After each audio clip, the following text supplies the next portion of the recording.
Tiens, cette question à présent, que faire de votre fonds en euros qui rapporte, vous le savez évidemment, de moins en moins?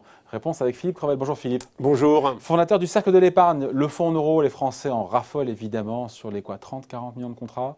Oui. Et 80%, 70% des sommes. 80% de l'encours est en fonds euros. C'est plus de 1400 milliards d'euros sur un total de 1700 milliards d'euros pour l'assurance vie. Pourquoi? Parce qu'on le sait, le capital est garanti, c'est mobilisable à tout moment, sauf que la rémunération ne cesse de glisser, la glissade s'accélère, et j'ai envie de dire encouragée par le régulateur.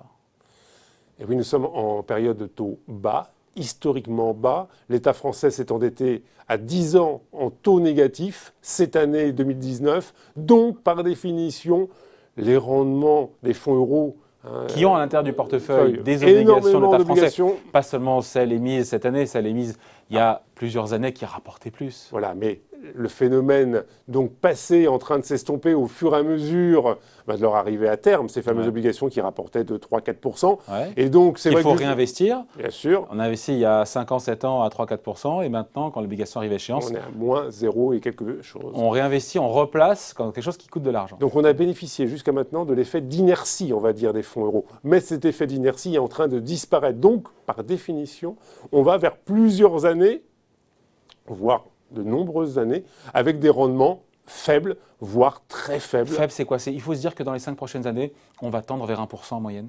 On va tendre vers 1% en moyenne. On pourrait même descendre en dessous. En moyenne. Voilà, on pourra descendre. Voilà, on sera autour de 1%, mais par définition, si ce n'est un changement assez rapide, mais nul ne le voit, nul ne l'imagine, et d'ailleurs les États ne le veulent pas, on restera en taux bas, un peu comme le Japon le connaît depuis maintenant 1990, et de ce fait, le rendement des fonds euros va rester extrêmement bas. Mais ça veut dire, Philippe, qu'on est plombé, quoi. On est plombé pour les prochaines années. Donc la question qu'on se pose, c'est quelle alternative? Qu'est-ce qu'on fait, encore une fois, quand on a 70% de son argent qui a vocation, capital garanti, mais à ne rapporter qu'au mieux 1% dans les prochaines années? Qu'est-ce qu'on fait?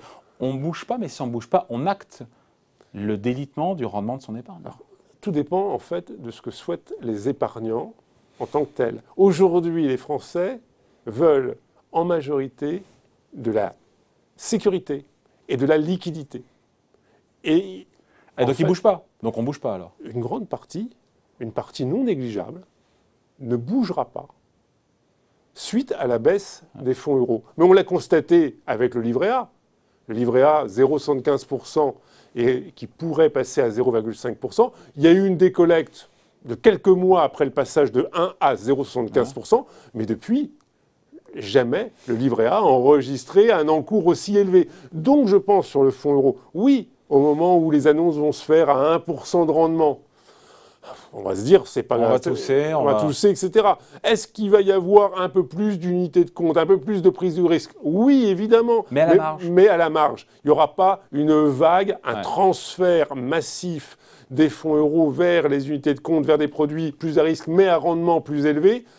Mais c'est un bon conseil, ça, parce que ça c'est la réaction spontanée de la majorité des Français. Est-ce que c'est pourtant le bon comportement qu'il faut avoir? Si on acte que sur les 5 à 10 prochaines années, qui peut voir, vous me direz dans 10 ans ce qui va se passer, on aura des taux aussi de rendement aussi bas sur le fonds euro. Si on cherche du rendement, si on cherche en plus à dynamiser un peu son économie, évidemment, on va se dire il faut aller vers les unités de compte, il faut aller vers les placements actions. Mais en revanche, moi, je ne dirais pas à quelqu'un qui refuse toute prise de risque, qui serait angoissé devant une perte de 10 à 15% de son capital, d'y aller, si on a une vraie allergie. Donc, si ça empêche de dormir, c'est sûr que... Voilà. Et donc, moi, je dirais, mais attention, dans ces cas-là, la sécurité et la liquidité, ça a un coût, et vous assumez le coût. Et pour ceux qui sont plus rationnels, qui se disent effectivement, j'ai 10-15 ans devant moi, là, ça vaut le coup de revoir la pondération, encore une fois, entre la répartition de son fonds en euros et de ses UC placés en bourse et de le dynamiser un petit peu. On n'est pas là pour pousser à la consommation. Est-ce que rationnellement, logiquement, il faut revoir la pondération ou se dire, je ne sais pas moi, je réduis un peu le fonds en euros, je mets des SCPI parce que c'est l'immobilier, que ça verse des loyers.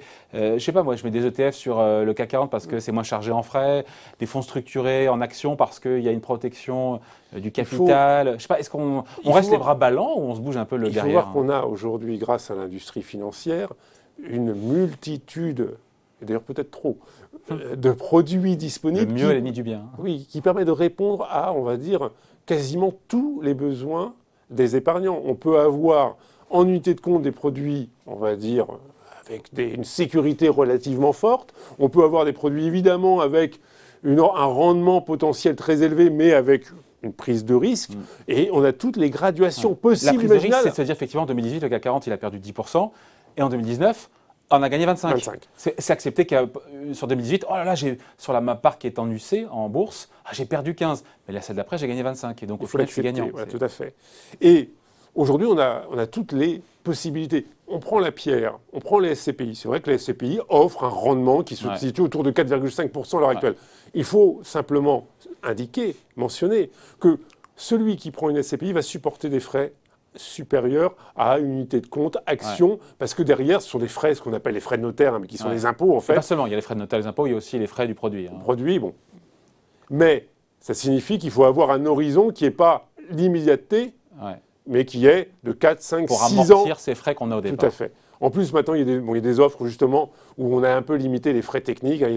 Sur Internet, on trouve aujourd'hui des producteurs d'SCPI qui sont en train quand même un petit peu de compresser leurs frais. C'est intéressant, mais il faut garder à l'esprit qu'on n'achète pas une unité de compte pour un rendement sur une année. Il faut avoir une vision, on va dire. Donc, Philippe, le conseil, c'est quoi là? Le conseil, c'est de se dire, si on a un peu de temps devant soi, au moins 10 ans, il faut réfléchir, il faut réduire un peu la poche fonds euros. Oui. Encore une fois, on n'est pas là pour pousser à la consommation, à prendre des risques, mais c'est dans l'idée de se dire, bah oui, mais dans 10-15 ans, il faut quand même que ça laisse quelque chose, quoi. Sinon, il faut certainement, aujourd'hui, 80-20, ce n'est plus l'air du temps, premièrement. Deuxièmement, ça n'offre pas de rendement.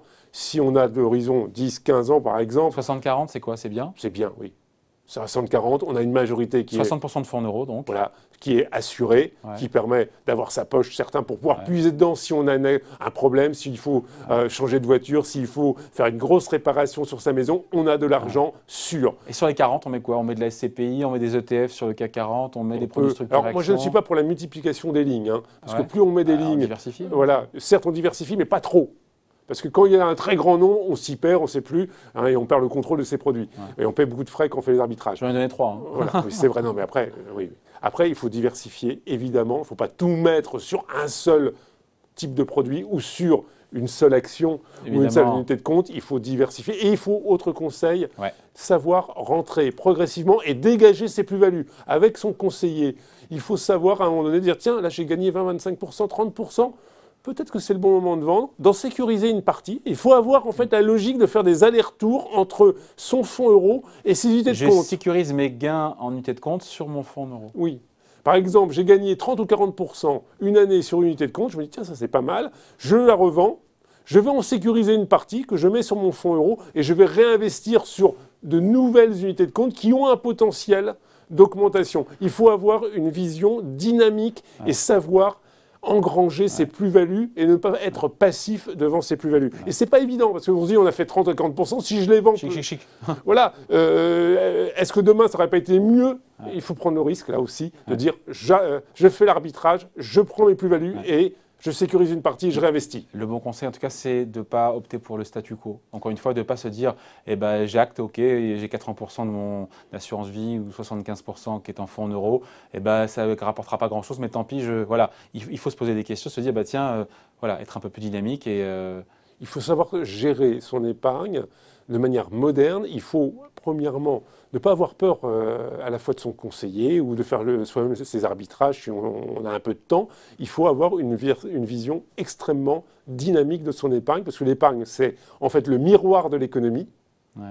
Et comme l'économie évolue, change, il faut changer également son épargne. Il est trop fort. Je crois que c'est clair. Merci beaucoup, Philippe. Bye.